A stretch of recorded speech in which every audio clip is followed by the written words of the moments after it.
The air cracked with thunder as the skies unleashed a wrath not seen in generations. Trees splintered, torrents flooded the lowlands, and the fire, the tribe's only warmth, was devoured by the wind. In the heart of this chaos, Elder Koa lay crushed beneath a fallen tree, his breath shallow, his eyes wide with fear. Young Ini, just 11, clutched his bloodied hand as the rest of the tribe scrambled to pull him free. "The earth is angry," Koa whispered. "You must lead when I can no longer rise." His voice faded as another wave of rain lashed down. The tribe had depended on Koa for wisdom, strength, and survival. Now, with their leader dying, a void cracked open, not just in their ranks, but in their very way of life. Ini's eyes locked on the darkened horizon. Everything was changing. This was not just a storm. This was the beginning of something unknown, brutal, vast, and merciless. It was the fall before the rise. The storm had passed, but its scars ran deep. Dawn broke with a sickly hue, light filtering through broken trees, and smoke drifting from the remnants of their fire. The tribe gathered in silence. Koa was gone. His body, wrapped in woven leaves, lay still beside the river, the sacred place of endings. Ini stood apart, arms crossed tightly, her face unreadable. The tribe's leader had fallen, and with him a way of life had ended. The younger hunters whispered uncertainly, glancing at the mountains beyond the river. "We should leave," one murmured. "The land rejects us now." But Ini's gaze remained fixed on the rising sun. Something inside her refused to move on, not yet. The silence was not just grief. It was the inhale before something broke or began. As tradition demanded, Koa's final rites began with fire, not to burn, but to guide. The oldest woman of the tribe lit small, fragrant twigs, whispering ancient songs that carried through the trees. Ini knelt by the fire, not singing, only listening. The smoke curled upward in gentle spirals, rising like the stories Koa once told. "He taught us how to listen to the stones," the woman said softly. "But now we must learn to speak to the wind." Eyes turned to Ini, not in blame, but in question. She felt the weight. A child in years, but something ancient stirred in her chest. Was this what Koa saw before he died? Not her fear, but her fire? That night, as the tribe slept uneasily, Ini crept away. The forest, still wet and trembling from the storm, whispered its secrets. She followed instinct more than path, her bare feet sinking into moss and mud. She needed to see the place Koa once called the mouth of the world, a jagged cliff overlooking the valley below. From there, the stars felt closer, and for a moment, she imagined Koa's voice in the wind. "The world is not ending," it seemed to say. "It's becoming." Ini knelt and placed her hand on the stone, feeling the cold pulse of the earth. Fear still lived inside her, but so did something new, the beginning of will. By morning, Ini returned, not just to the camp, but to a decision. The tribe stirred, hungry and hollow, their future unsure. She approached the hunters, the elders, the mothers. "The land is not dead," she said. "It is listening." Murmurs rose, disbelief crackling in the cold air. But she lifted a stone she'd found on the cliff, etched with strange grooves. "Koa showed me this once," she added. "He said it's how the mountain speaks." They stared at the rock, unsure what it meant. But something in her voice held them. Not certainty, but courage. The first spark of something they had lost, and something they would soon need. The forest no longer felt familiar. The storm had reshaped it. Paths erased, landmarks swallowed. But survival couldn't wait for comfort. The tribe, led now by unspoken consensus and Ini's quiet determination, ventured into unknown terrain. Food had grown scarce. The usual traps were empty. "The prey have moved," one hunter said, frustration thick in his voice. Ini studied broken branches, faint tracks in the mud, subtle claw marks on bark. "Not moved," she replied. "They're listening too." The tribe watched as she followed signs most couldn't yet see. They were not hunting the way they had before. This was something new, tracking not just life, but behavior. Understanding instead of chasing. It was the beginning of instinct sharpened by awareness, evolution born of necessity. Their first kill was not from strength, but patience. Ini led the hunters around a bend in the forest, where the ground dipped into a shallow ravine. There, they waited, not chasing but still, silent. A lone boar, wary and half-starved, emerged to drink from the puddles left behind by the storm. Ini signaled with a gesture Koa had once shown her, a raised palm, then down. Spears flew. The kill was quick. No celebration followed, only exhausted relief. But this moment, quiet as it was, marked a turning point. They had learned to adapt. Not through dominance, but through observation. The jungle still ruled them, but now they understood its rhythm.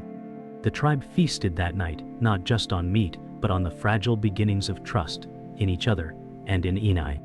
Later that night, as the fire crackled low, Ini sat beside the embers, sketching lines into the dirt with a charred stick. "It walked here," she murmured, tracing the boar's path from memory. A young boy watched her, eyes wide. "Like a story?" he asked. Ini nodded. "A story, the land tells us." The others gathered slowly, drawn to the way she explained not what they'd done, but how. Her marks became more than memory. They were teaching. The tribe was shifting, not just surviving, but beginning to record, to reflect. This was the birth of primitive mapping, of symbols that outlived sound. Around the flickering firelight, something new stirred. The desire to pass on knowledge. Not just from mouth to ear, but from mark to mind. In the days that followed, the jungle became a new kind of teacher. Ini began assigning small tasks, not orders, but experiments. One child followed bird calls. Another mapped where berries regrew after the flood. Even elders, skeptical at first, began noting patterns. Where insects swarmed, where tracks clustered. Ini collected the knowledge like firewood, bit by bit, building something bigger. The tribe was learning not just to survive in the wild, but to interpret it. And from this shared practice, a new bond formed. No longer were they only listeners of Koa's wisdom. They were now makers of their own, carving a survival language shaped by action, curiosity, and courage. This was more than adaptation. This was transformation. One evening, a scream pierced the dusk. A hunter stumbled back to camp, bleeding from the thigh. "The cat," he gasped. "It watches now. It waits." The great cat, their old predator, had returned, but something had changed. It did not strike immediately. It stalked. Ini approached the wound, then the jungle's edge, her breath tight in her chest. If the predator had adapted, so must they. That night, she wove together the first early warning system, hanging stones on woven vines near the perimeter. When one swung out of place, it clicked against another. A crude alarm, but enough to hear before death came.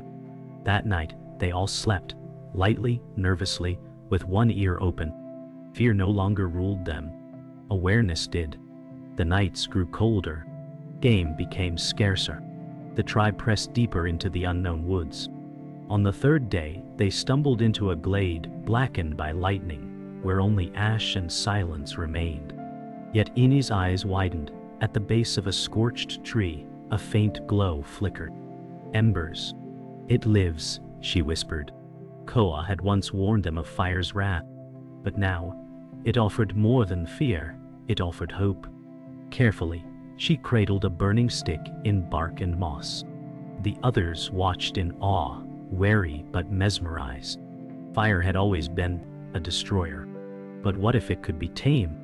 That night, the tribe sat closer than ever around the tiny flame, staring into its dancing light, sensing for the first time that power might lie not in muscle, but in mind. The flame survived the journey. Fed with twigs and breath, it stayed alive, a fragile flickering companion. The tribe now moved, not only in search of food but fuel. Amy experimented with leaves, bark, animal fat. Some flared too fast, some smoked and died. "It eats like we do," she said, laughing as a spark danced. One night the fire caught too high and scorched a hunter's leg. Panic surged. Water was thrown. What? Blame hissed in the air. But Amy stood firm. "We must learn," she said, "not fear." Slowly, the tribe returned, placing stones around the fire, giving it shape, rules, respect. The lesson was sharp and permanent. Power, once discovered, must be mastered. And mastery would demand sacrifice, understanding, and courage. With fire came nights no longer swallowed by darkness. Around the glow, the tribe grew closer. Children played in its warmth. Elders shared memories older than Eni herself. But fire also drew eyes from beyond. One morning, a sentry returned, bloodied, whispering of figures watching from the trees. A rival tribe. Hushed debates followed. "They will take the fire," someone said. "They will burn us all." Eni listened, heart pounding. They had something precious, but fragile. For the first time she understood what Koa had carried, the burden of protection. She stood slowly. "We share the fire or we guard it, but we will not let it die." A murmur of agreement rippled. Unity born from threat. Fire had connected them. Now it would define them. They built barriers, not to fight, but to slow. Spears were carved, pits dug. The fire was moved to a deeper cave where wind could not steal it. And then, silence. Days passed. The rival tribe did not attack. Instead they approached, not with weapons, but hunger. Thin, weary figures. One woman held out a leaf-wrapped offering. Eni stepped forward. "They are not enemies," she said. "They are lost." The fire crackled behind her as she gestured them closer. The tribe hesitated, but Eni's trust was contagious. That night, two tribes sat beneath stars and flame, unsure of the rules, but united in warmth. Fire had drawn them together, not as conquerors or victims, but as people, changed, humbled, reborn. In the weeks that followed, knowledge spread like sparks in dry grass. The two tribes shared methods, one knew herbs, the other traps. Eni watched alliances bloom not from dominance, but from exchange. Around the fire, laughter returned. The air changed. And then, fire struck again. A careless ember lit a dry nest. Flames erupted through one edge of the camp. Panic returned like an old ghost. But this time, they didn't run. They fought. Water was hauled, dirt thrown, hands bled. And when it ended, blackened and breathing hard, they gathered around the still burning heart of their camp. "We failed it," someone said. "No," Eni replied, her voice hoarse. "We faced it, together." And that was the final lesson of fire. It demanded unity, or it devoured. As the fires calmed, and the ashes cooled, a new challenge arose: confusion. Two tribes now shared one space, but their words did not. Simple tasks sparked conflict. A gesture of offering was mistaken for insult. Children mimicked strange sounds, laughing, unaware of the tension it stirred. Eni watched quietly. Without words, survival would soon crumble. She began to imitate the strangers, not just their noises, but their tones, their faces, their hands. Others followed. Slowly, sounds became shared. Pointing turned to naming. A bird was no longer that, but a word, simple, repeated, understood. Language wasn't born in ceremony. It was born in need, in chaos, in trial and repetition. In the still air of that confused camp, meaning began to grow. The first true word shared was fire. One man from the second tribe placed a hand over the flame and said, "Ha-ru." A murmur rose. Eni repeated it slowly. "Ha-ru." The word spread like the heat it described. They named water, sky, child, hunt, not in one tongue, but in many, echoed and combined. Symbols followed, carved into bark and stone. scratches that matched sound. Eni traced them with her fingers, committing each curve to memory. What had begun as survival was becoming identity. Their world was no longer just seen and felt. It could now be told. And with that telling came unity deeper than food or fire. It was not enough to survive. They wanted to be understood. Language spread like morning mist, subtle but everywhere. Songs emerged, simple and rhythmic, used to remember paths, cures, seasons. Hunters began humming before they struck. Mothers sang to calm infants. Stories once mere grunts and motion became performance. One night, Eni stood by the fire and mimicked a boar's charge, leaping, grunting, spinning. The tribe burst into laughter. But it wasn't just play. It was memory passed on, lesson disguised as joy. A child repeated it the next night. The tribe cheered. For the first time, knowledge was no longer hoarded. It was shared, echoed, lived. Around that flame, something eternal sparked. The storyteller and the story. But not all welcomed the change. An elder from the second tribe, Grail, scowled during the stories. "We forget who we were," he said. "Our tongue dies in your fire." Tension grew. Some withdrew, whispering in their old language, suspicious of new sounds. Eni approached Grail, offering a carved stick with both tongues etched into it. "We don't forget," she said. "We remember more." Grail held the stick in silence. That night, he joined the next song, his voice rough but present. Progress had a price, but reconciliation had a rhythm. Not everyone would lead, but everyone could sing. And so the dual language grew, not one replacing the other, but woven together like vines on stone. It wasn't unity by force. It was unity by choice. Eni's voice began to carry weight, not just with her tribe, but with both. Her words bridged, healed, led. One morning, she awoke to find two groups already trading, fish for roots, tools for cloth. Laughter flowed without words. The language had taken root beyond her. She was no longer the center, and that was the true measure of progress. But as she walked to the edge of camp, she saw a new carving in the tree, a symbol she hadn't made, a spiral representing unity. Below it, the word, Eni. She touched it, unsure whether to smile or cry. She had taught them to speak, and now they spoke of her. It wasn't just a name. It was a legacy, echoing beyond the mouth. The forest was not quiet anymore. Echoes of song, laughter, and shared labor replaced the silence that once pressed down like fog.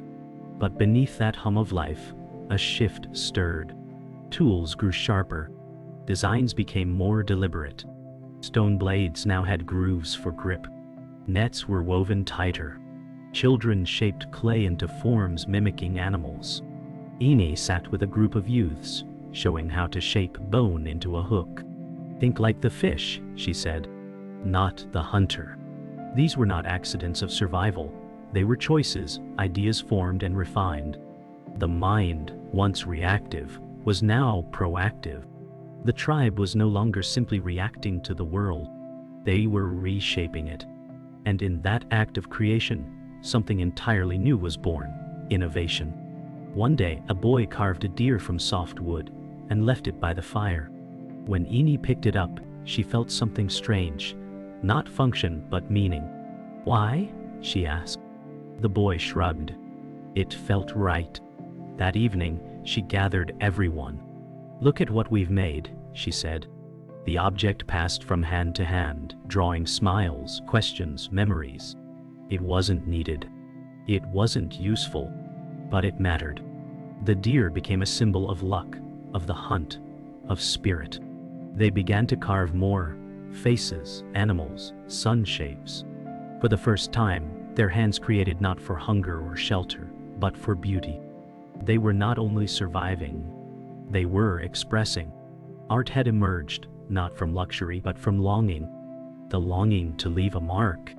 With art came meaning, and with meaning came story. Around the fire, elders began using carvings to mark time. moon cycles etched in rows, annual migrations mapped in spirals. These marks became memory holders, longer lasting than breath. One elder said, "This will speak when we are gone." Eni looked at the stone and felt the weight of time stretch backward and forward. They weren't just shaping tools now, they were shaping legacy. It was no longer enough to live the moment. They needed to remember it, preserve it, pass it on. And so, the first signs of history were carved into rock and wood, woven into fiber and fire. Time, once a whisper, had finally found its voice. But with legacy came questions. One night, a hunter refused to eat, eyes haunted.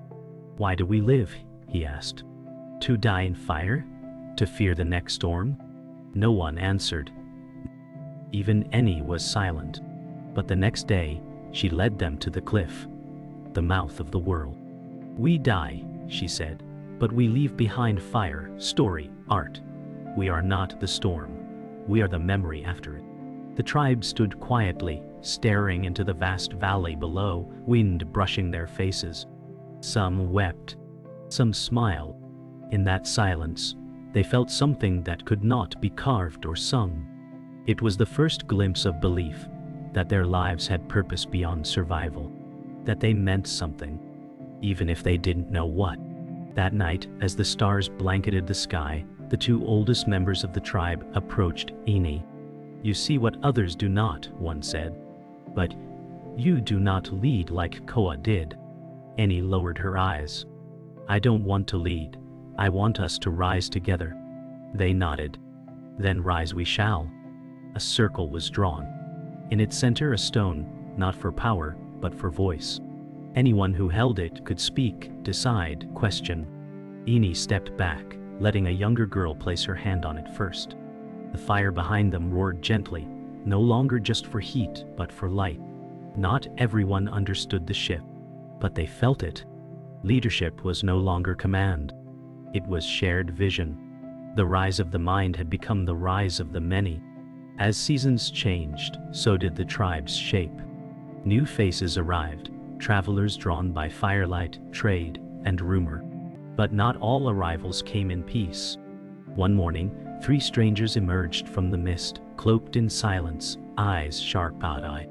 They carried gifts, dried meat, flint tools, but asked questions with weight behind them. "Who leads?" one asked. The question, once simple, now felt dangerous. Eni stepped forward, not with claim but with clarity. "We speak. Together." The strangers exchanged glances. "Then, no one is responsible." That night the circle was quiet. Some whispered, "Should Eni decide, we need strength." But Eni knew what they truly needed, not one voice, but many brave enough to speak when silence threatened everything. And silence was coming. That night, a theft was discovered. A woven pouch of healing herbs, gone. One of the newcomers denied it. Another remained silent. Tension rippled like fire in dry grass. Punishment, an elder growled. Exile, another muttered. But Eni said nothing. Instead, she called the circle. "This is not about herbs," she said. "It's about who we are when tested." For the first time, the tribe split. Some defended the strangers, others demanded action. Grail, once skeptical, stood beside Eni.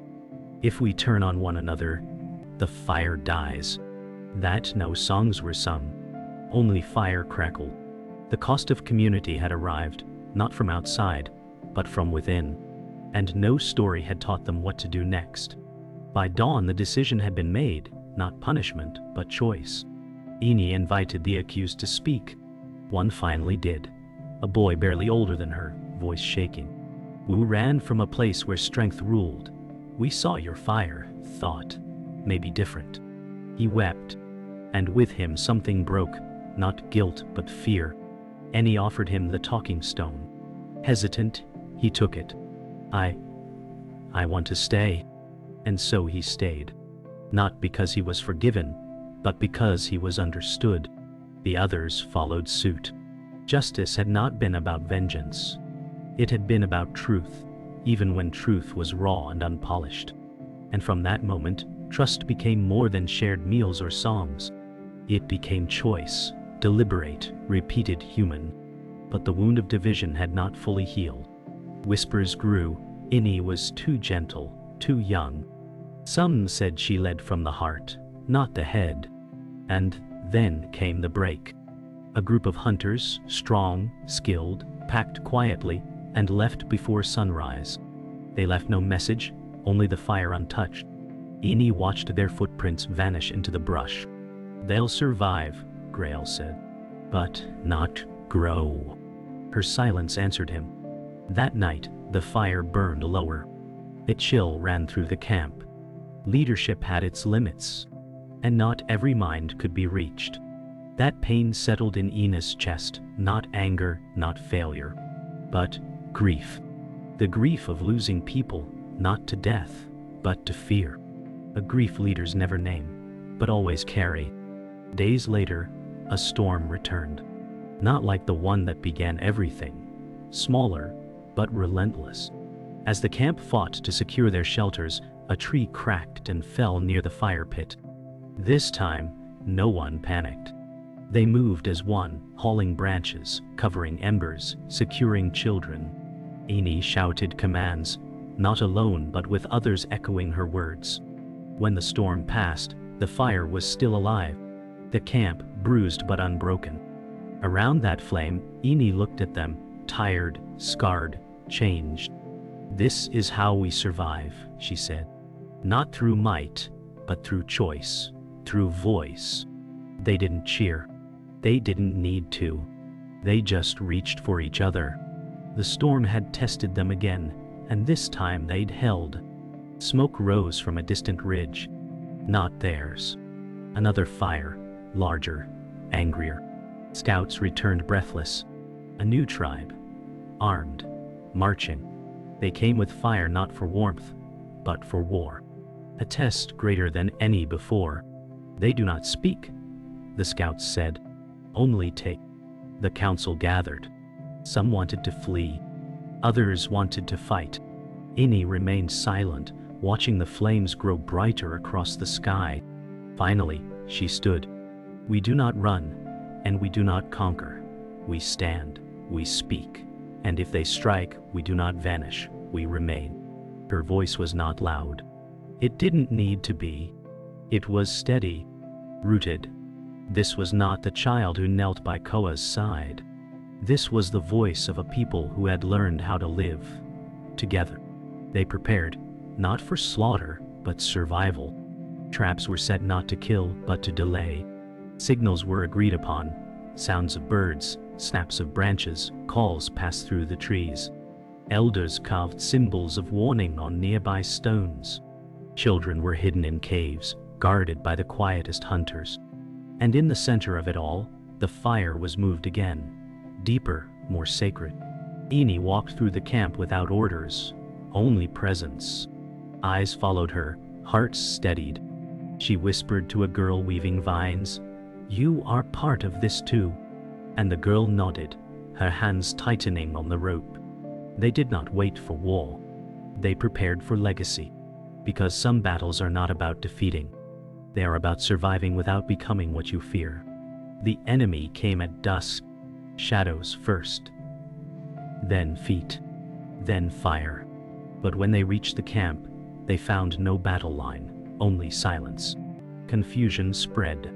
Suddenly, branches snapped, traps triggered, not with spikes, but sound. Warnings echoed through the trees. Stones fell to block paths. Firelight shifted and twisted, reflected off wet leaves and mirrored pools. The invaders stumbled, disoriented. And then, they stopped. In the center of the camp stood a lone figure, Innie, unarmed, unshaken. She raised both hands, palms open.